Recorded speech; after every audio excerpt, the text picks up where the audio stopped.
Tēnei te mauri ka whakapiki, tēnei te mauri ka whakakake. Te mauri ora kātou ki runga ki tēnei huinga, he huinga kōrero, he huinga tangata. Ko te hui tēnei te whakatau I te mauri ora ki te katoa haumi e. Hui e, taiki e. This week, on the hui. It's a wānanga for tāne, a space to reconnect to the taiao and each other. There's some real emotional times, real fun times, but just really trying to tune into just what's really going on in here and here. Come visit, come see it, and you'll see the Māori, the magic, and then you'll know what it's all about. And Green MP Kahurangi Carter joins us to talk about free speech and wahine in Parliament. Plus, the program that is helping more Māori into technology, engineering and science. This exercise we're trying to analyse the speed that the muraka is moving at, so the velocity of it as it hits the pau. Prior to Pūhoro, I was not too interested in physics.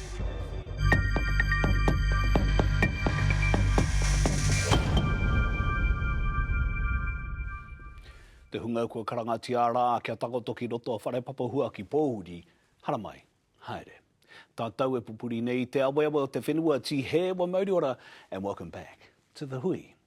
The Whānau Ora Commissioning Agency's existing contract expires next month, and a new contract holder is set to be in place from July. For a decade, the Whānau Ora kaupapa has delivered positive results for whānau across Aotearoa, with well-being central to its core function. But some of its funding recipients are in limbo about their long-term funding prospects. The top of the South Island is bracing for torrential rain today, with orange heavy rain warnings in place for Marlborough, Tasman and also down the west coast. Not ideal conditions for camping. So camp. Stay for camping. Your brother. But no torrential weather warnings are cancelling this weekend wānanga. Yeah, she's a bit full. The kaupapa always gets ahead. This ropu bound for an adventure. That give the boys a bit of a taste of gathering some kaimana and trying out some diving, a bit of fishing. Mākoi Tākau runs Maranga, a tikanga-based program for tāne of all ages and backgrounds that helps reset their outlook on life.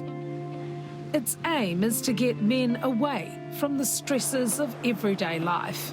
Disrupt some unhealthy patterns, expose some of the boys to things they haven't done before. They'll set up camp at Waikutakuta or Robin Hood Bay, north of Blenheim. Ko taku hia mō ēnei tāne, kia whakaro hia he hahoki atu kei waho o rātou nei me ki o rātou comfort zone. Kia puta atu, kia haerere ki wētahi atu wāhi kē, ako I ētahi pūkenga hou. Many of these guys have never pitched a tent, most used to the comforts of home. It was excellent seeing you guys working together, putting up our marquee and our tents, so that was really cool. Kapaho Matiu Wharepapa has attended several of these wānanga. It had helped me out a lot through some challenging times, dealing with mental health. From mentee to mentor, Kapaho is hoping these tāne work through the mamai in their lives. So the pā was like that, eh? And the thinner sides this end, we probably want to come on the thicker side, but I guess essentially tonight is a recce, so just going out, checking what it's like. A lot of them don't come out to a place a little isolated, so being just amongst te taiao, having a go at some of these activities. Diving for paua is a new experience for these boys. A lesson in traditional mahinga kai and foraging for food. This is essentially another form of classroom that, there's kai out here that we can gather. Exhausted after their outdoor exploits, by dinner time they're all starting to feel more relaxed. I think the stronger ones are the green ones, which is that one there. See, yeah, you can try it if you want. I love teaching that kind of stuff, because it's just a skill that, you know, not everyone knows, and yeah, it can be handy, and they had a bit of fun out of it, and two boys put back some of the hua, which was fun to watch. Will this actually give you like testosterone? Oh, check. Solid. Yeah. 17-year-old Kyle Ryder has been to a few Maranga hui. Kia au he rawe te whakakotahitanga ki ngā tangata hau. Ai karata au ki te inei āhuatanga o te pataatu ki te ao me te hi ika, you know, me te pariki me ki ngā hikoi, harirungi ngā hikoi. What does it give you being on these kinds of camps? Kia hau nei te kite ngā tangata hau me ngā kanohi hau, me te whakakotahitanga i roto i tēnei wānanga he rawe te ako i nei āhuatanga hoki. Ai raki mai nā kono ke wanginu i a tātou he kai māku, he kai mau, he kai mana tihei. Maranga has helped Kyle heal past traumas from his turbulent childhood. I wouldn't say I remember it all, because I was so young, but there's definitely been stuff that I've seen that I shouldn't have. The program is built on a tuakana-taina relationship, and although their issues might not be the same, together they can offer one another support. We've created some tight connections and trust with one another. Whether someone's going through some sort of, you know, court case and, or, you know, maybe just, you know, about to face, you know, prison, or, you know, someone's struggling with their depression or addictions. We don't know what someone's, you know, facing behind closed doors. Cam Forbes runs the program with Mākoi. I've been welcomed ever since day one. It's a huge privilege, you know. How many old white guys get to hang out with a bunch of young Māori men and be welcomed and treated like one of them? Cannon, you a keen, eh? I learned stuff on the wānanga as well, and bringing in different people with, you know, different skills, and some of the boys are, you know, they've got, you know, more experience in certain areas than I have, and so as a collective, it's a really good thing. Both have day jobs working in men's mental health, but are passionate about this kaupapa Māori-based model they've developed for tāne. I'm really proud of some of the guys that have come through struggles, prison, depression, and addiction.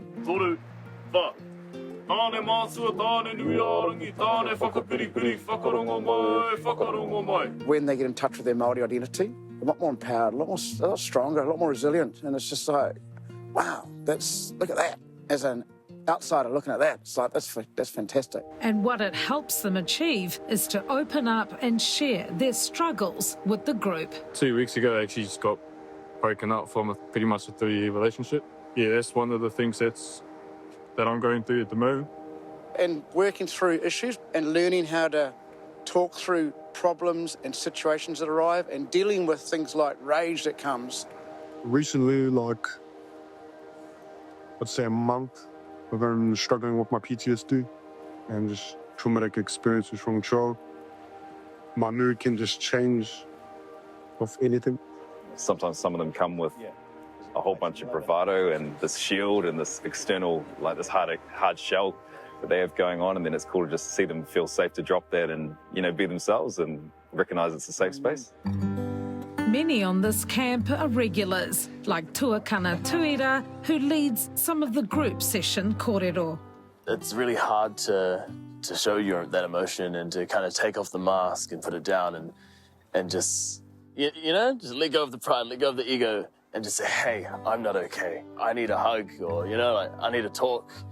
Especially with the way, you know, as males in society, there's some real emotional times, real fun times, but just really trying to tune into just what's really going on in here and here.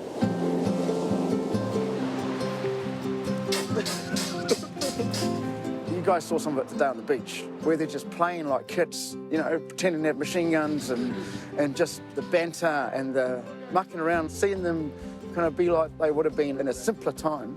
The thing I'm most proud of is seeing them really shine when they're here and just be themselves without reservation.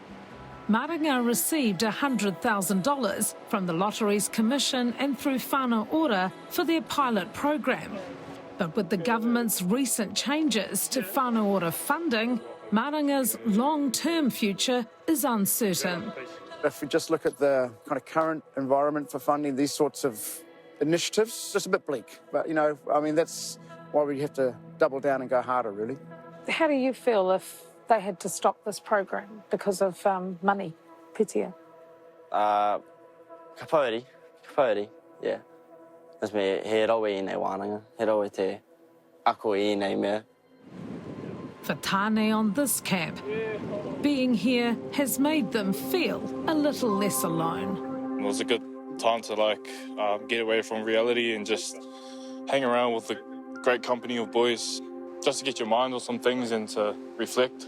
The porowhita, where we were talking about, you know, what we're going through and our struggles. Not many people are able to do that with others, so it's real powerful. So yeah, that was my favourite.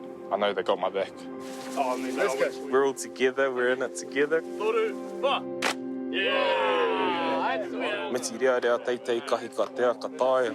I think these boys can strive to get to anywhere that they want to get to, no matter what.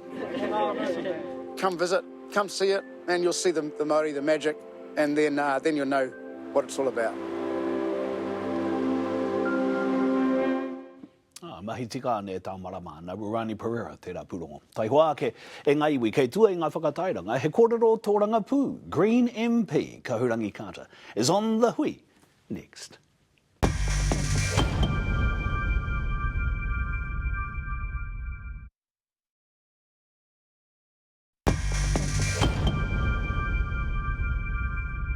No mai anō e ngai iwi ki tā tātou hui. She is the first-term Green Party list MP for Mātauranga Christchurch, and her private member's bill seeks an amendment to the Copyright Act to protect comedians, critics and artists who make memes and poke fun at others. We'll discuss that and other issues as well, but joining me now is Te Uri o Maniopoto o Tainui. Kahurangi Carter is with us in studio. Kahurangi tēnā koe. Kia ora. Welcome. Thanks for having me. Welcome to the hui. Why are you seeking this amendment? Well, my bill is the Parody and Satire Amendment Bill, and it's about empowering our artists to do what they do best, which is be cool and funny, make us laugh, especially in these dark times. And it protects them from an archaic law which leaves them at risk of being sued. So it's a common sense law. It brings us into line with other like-minded countries like Australia, like the UK, and make sure that our artists are protected to do what they do best. Yeah. Make us laugh. How will it protect in particular Māori artists and comedians?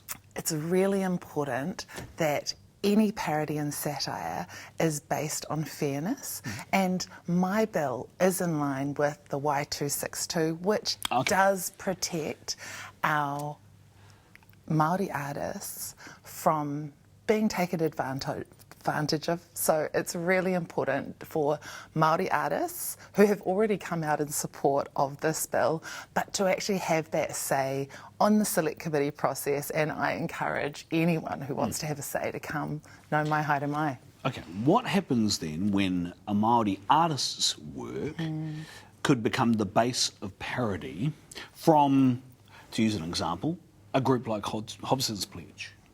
How will Hobson's Pledge be protected from this in this bill? So what's really important here is that our artists are protected, and that is what my bill is about. It's about parody and satire. It's not about protecting misinformation. Okay. And so our artists will be protected, and it does need to be based in fairness and reasonableness. And so there's a big difference between parody and satire and misinformation, which we know is rife out there. So my bill's about protecting artists and empowering them. Okay, all right. How will you get this into law? You are a first-term opposition MP, and you are in opposition against a government that simply has the numbers with the coalition government. How are you going to make this work? This is the bit that I've been really enjoying. Okay. I'm a natural bridge builder, and that's what members' bills are about. They're about talking to your colleagues across the House about why we need to make sure that our laws in New Zealand reflect the country that we are. We're a modern country, and we need laws that reflect that. And this is a really common sense law. So talking to the other parties, listening to what their concerns are, and being able to go through and alleviate those and say, This is about giving our artists an even playing field. You only have to look at our Māori artists on the world stage to see that they are killing it. And they're not on an even playing field because they're at risk of getting sued for something that artists around the world do every day. Okay. So this is about common sense, getting rid of an archaic law. If you don't mind, I want to talk about a couple of other things while I... Please. Speaking of an even playing field or even an equitable playing field, right, we've seen some changes in pay equity. Now, IRD stats say that wahine Māori earn 21% less than Pākehā men. What do the latest changes to pay equity mean, and what are the impacts of those changes on wahine Māori? Let's be really clear. This is about taking money out of the back pockets of women and funding things like tax cuts for tobacco companies and rich landlords. And over the weekend, we saw the activations happening around the country. Some people had never even been to a protest before, and they were there standing up for fairness, something that everyday New Zealanders take really seriously. Essentially last year, Māori and Pacific women worked for free from October the 21st through to New Year's Eve. That is not fair, that is not equitable, and we need to make sure that our country is fair for women and women's pay. So the Minister of Finance, Nicola Willis, says this is what the changes do. They make it more transparent, they focus squarely on sexual discrimination, and she says the pay equity regime, the former regime, quote, has become a Trojan horse for a multi-billion-dollar grievance industry driven by public sector unions. What's your response to Nicola Willis's statement? The government underestimated how badly this would go down with the public, and this is them scrambling to make some excuses for what they've done. We need to pay women fairly. One of the things that the government said in their speeches in the House, under urgency, this is all pushed through without due process, without having experts and without having women, the people that this affects the most, actually have a say on it. And they said that this is costing the government too much money. Okay, well, maybe a lot more women were being paid unfairly than we thought. This is about fairness. It's a basic value that we all hold in Aotearoa, and that's what's really important here. You've spoken about urgency. Do you mind if I ask you another question? This is about the Regulatory Standards Bill.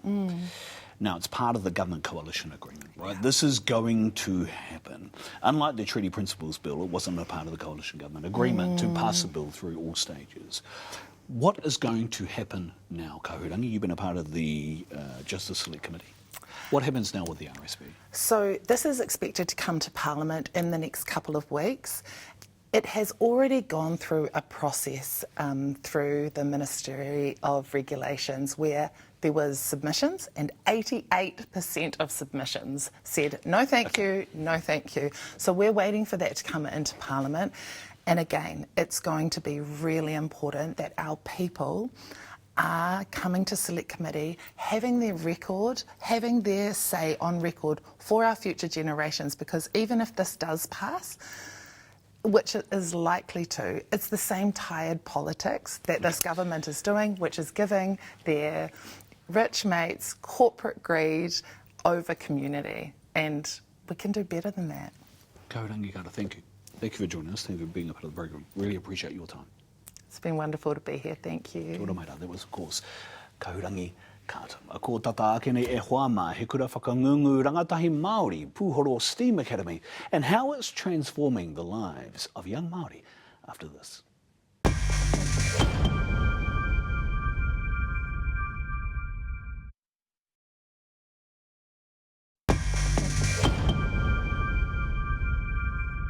E tū tako ana te whare o te hui a kia neina. It's a unique program blending science and Mātauranga that's growing the next generation of scientists, dentists and engineers. Māori are massively underrepresented in science, tech, maths and engineering, but Pūhoro is shifting the dial. Me nei te Pūhoro, a Meriana Johnsen. The big industries of today and tomorrow, technology, engineering and science. but a Māori being left behind.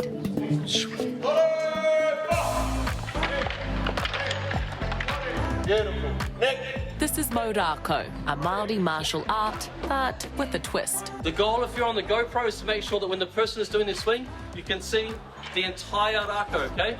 These tauira Māori are getting schooled in physics. This exercise, we're trying to analyse the speed that the Morako is moving at, so the velocity of it as it hits the Pāho. That was great. Prior to Pūhoro, I was not too interested in physics. I feel like learning physics in a classroom is just a lot of paperwork and a lot of bookwork. Wānanga like these, run by Pūhoro STEM Academy, are changing that by teaching science through Mātauranga Māori. Along with the Morako, maths and coding is taught by weaving tukutuku. Do you like maths? No. Is it better to learn maths this way? Do you prefer it? Yes, very much prefer it to learn this way. The largest Indigenous STEM academy in the world, Pūhoro has been guiding rangatahi Māori into careers in science, technology, engineering and mathematics, or STEM for short, since 2016. Māori students often fall short in NCEA, achieving 10% below the average, but not these students. They're achieving NCEA levels at rates higher than non-Māori. First play? Oh, Rawi. No, very good. Well done. Science, STEM, is nothing new to who they are as a Māori. We know and understand that their ancestors were incredible astronomers, navigators, engineers of the highest order, biochemists, healers. It's in their whakapapa, it's in their DNA. So why then are participation rates for Māori in STEM so low, only 2%? We know that the industry is representing at about 2%. In technology, it's about 4.8% overall. So we want to make sure that we're keeping those pathways in education open for our rangatahi further downstream in high school and through that transition period into higher education. It helps when others have paved the way, like Waikato University's only Māori engineering lecturer. It's hard to see yourself in a place where there are no other Māori, and so I had a few role models, but not all rangatahi Māori have parents or uncles or aunties that are engineers. Have you always felt that you can bring your Māori culture into these spaces? In some places, no. And I think that's the blunt, the honest truth of that. Some engineering industries just aren't ready or interested. Mahonrai Owen is developing brain-controlled prosthetics to help amputees. When people see the name of my research project, they think Luke Skywalker controlling a hand. In the early days, I figured out maybe 100 ways not to make a prosthetic hand. So I'm really good at knowing what not to do. We're working in the space where you control them from biological signals. So that could be from muscles, from the brain, and then to use those signals to bring back some quality of life. And that might just be being able to hold your child's hand again. And he's bringing the next generation along with him.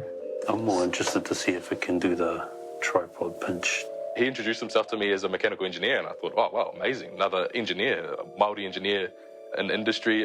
Luke August is following in Mahonrai's footsteps. He kind of showed me a different path, a more humanitarian side of engineering, which I really enjoyed.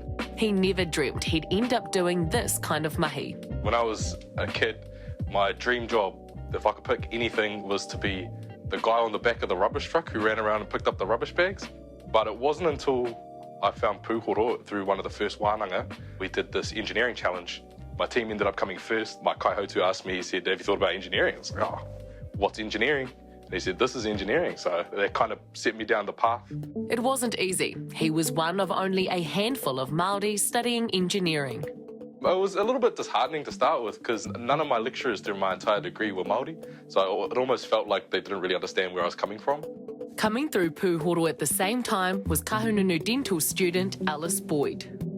I think it's so important to have a wide range of people in healthcare, and I think without Māori in healthcare, Māori patients won't be treated with the respect they deserve and won't get the care they need. From failing her first year of medicine to now in her final year on placement. Me personally, I'd love to work with children so they don't have to have these teeth extracted or ruin their smiles at such a young age. And I think, yeah, I'd love to drive a little bus around or something and help the Māori children specifically.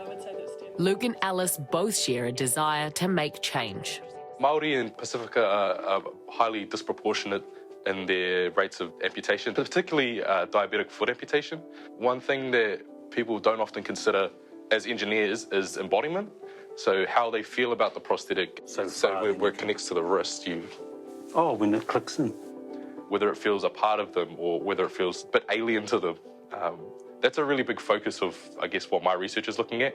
Mātauranga Māori and science together is a catalyst for new ideas. For a while now, we've been working with a lot of 3D printing. It makes them cheaper, more available, and we can actually start individualizing some of our solutions or our hands to people. One thing we're looking at now is to have harakeke-based filaments to create these prosthetic hands. Imagine we harvest harakeke from your whenua, and then we process it, turn it into a hand. Would feel a lot stronger of a connection to that prosthetic. It's got the mauri of your whenua. It'll help improve the acceptance rate of prosthetics.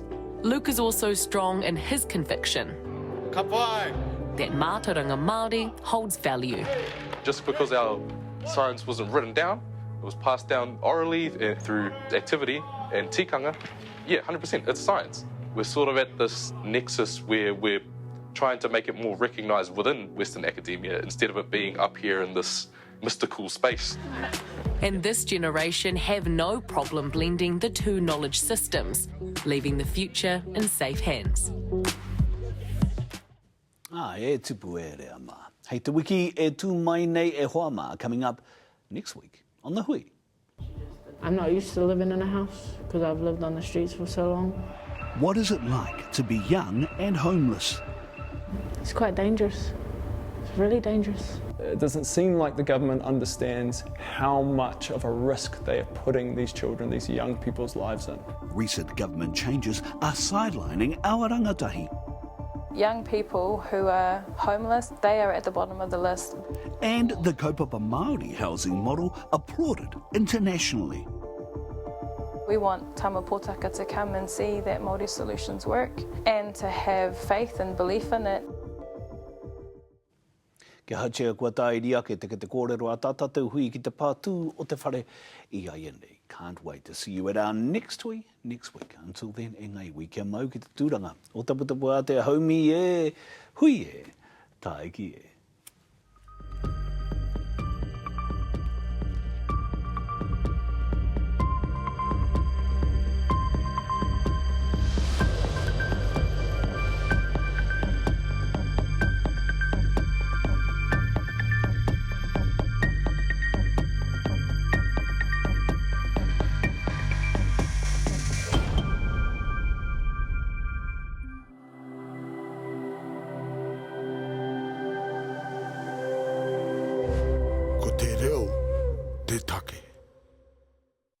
Nā te puna whakatongarewa, te hui I tautoko.